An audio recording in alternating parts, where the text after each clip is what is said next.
রাজধানীর সড়কে এখন বাড়ছে প্রযুক্তির নজরদারি। ট্রাফিক পুলিশ থাকুক কিংবা না থাকুক, অনেক চালকই এখন মেনে চলছেন ট্রাফিক আইন। কারণ গুরুত্বপূর্ণ মোড়গুলোতে বসানো হয়েছে এআই প্রযুক্তি সম্পন্ন ক্যামেরা, যা স্বয়ংক্রিয়ভাবে শনাক্ত করছে আইন ভঙ্গকারী যানবাহন। সবুজ বাতিতে রানিংয়ে যাচ্ছে, লাল বাতিতে দাঁড়ায় যাচ্ছে। এখানে আমি মনে করি যে শতভাগই কার্যকর হচ্ছে। প্রযুক্তি নির্ভর এই নজরদারির প্রভাব পড়েছে চালকদের মাঝেও। অনেকেই বলছেন ক্যামেরার কারণে এখন নিয়ম মেনে চলতে বাধ্য হচ্ছেন তারা। এই মামলাটা অটোমেটিক সবাই সতর্ক থাকবে জিনিসটা। আর আমরা তো সবাই এলোমেলো চলি, কোনো আইন মানি না।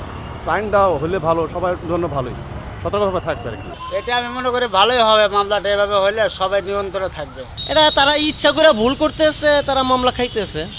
আমি এখন তো একটাও খাইনি। আমি তো ঢাকা সিটিতে আজকে প্রায় 20 বছর ধরে আমি গাড়ি চালাই। হ্যাঁ, আমি এখন তো সিগন্যাল অমান্যতা কোনো মামলা খাইনি। বিশেষজ্ঞরা বলছেন শুধু জনবল দিয়েই ট্রাফিক নিয়ন্ত্রণ সম্ভব নয়। স্মার্ট ট্রাফিক ব্যবস্থাপনায় প্রযুক্তির ব্যবহার এখন সময়ের দাবি। ট্রাফিক ম্যানেজমেন্ট যে একটা বিশাল সায়েন্স, এই বিষয়ে তারা মনোযোগী হয়েছে। সিগন্যাল মানা এটা একটা বিশাল আমি মনে করি পরিবর্তন, একটা প্যারাডাইম শিফটই আমি বলবো। তবে আমি যেটি বলবো যে আমাদের পলিসিগত কিছু সিদ্ধান্ত দরকার।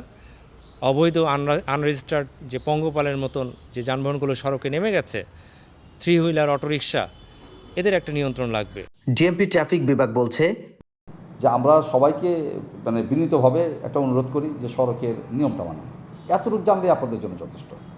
তবে একটা বিষয় জানবেন যে আপনাকে আমরা পিছন থেকে পর্যবেক্ষণ করছি, আপনার দিকে আমরা নজর রাখছি, এবং এই নজর রাখার বিষয়টা যে কতটুকু সত্য আপনি অবশ্যই জানতে পারবেন যখন আপনার ড্রাইভিং পয়েন্ট লাইসেন্সটা আস্তে আস্তে আস্তে আস্তে পয়েন্ট খোয়াবে।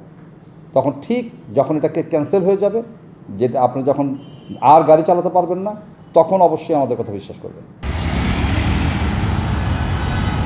রাজধানীর সড়কে শৃঙ্খলা ফেরাতে ট্রাফিক বিভাগের এই এআই ক্যামেরা প্রযুক্তি ইতিমধ্যেই দৃশ্যমান পরিবর্তন আনতে শুরু করেছে। পুলিশ বলছে প্রযুক্তি নির্ভর এই এআই ক্যামেরা আরও বিস্তৃত করা গেলে কমবে আইন অমান্য ও দুর্ঘটনা। মিসবাউদ্দিন, নিরপেক্ষ, ঢাকা। নিরপেক্ষ, সত্য প্রকাশে আপোষহীন।